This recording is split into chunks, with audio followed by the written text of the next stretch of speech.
வணக்கம் மக்களே, எல்லாரும் எப்படி இருக்கீங்க? நல்லா இருப்பீங்க நம்புகிறேன். இன்றைக்கி நம்ம கையில் விடாவோட V2+ தாங்க இருக்குது. இந்த வண்டியோடைய அண்டர் சீட்டில் ஒரு பெரிய விஷயம் இருக்குது. அதை நான் உங்களுக்கு காட்டுறேன்.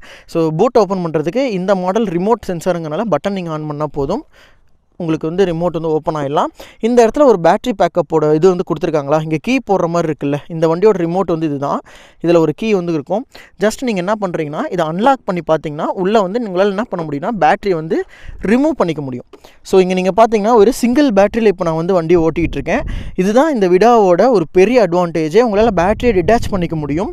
ஒரே ஒரு பேட்டரி வச்சுமே நீங்கள் வண்டியை ரன் பண்ண முடியும். 2 பேட்டரி இருக்குன்னா எடுத்துகிட்டு போய் நீங்கள் மாடியில் கூட சார்ஜ் பண்ணிக்க முடியும். இண்டிவிஜுவலும் சார்ஜ் பண்ணலாம், வண்டியில் இருக்கும்போது சார்ஜ் பண்ணலாம். இது ஒரு பெரிய ப்ளஸ் பாயிண்ட்டு. அண்ட் அது இல்லாமல் அண்டர் சீட் ஸ்டோரேஜுங்கிறது ரொம்ப பெருசாக பார்த்தீங்கன்னா இப்போ இருக்க பேட்டரி வண்டிகளில் இதில் ரொம்ப பெரிய ஸ்டோரேஜ் இருக்கும். TFT டிஸ்பிளே, டச் ஸ்க்ரீன்னு சொல்லிட்டு நிறைய ஆப்ஷன்ஸ் கொடுத்துருக்காங்க. இந்த வகைகளை பற்றி நீங்கள் என்ன நினைக்கிறீங்க அப்படின்ட்டு கீழே கமெண்ட் பண்ணுங்கள்.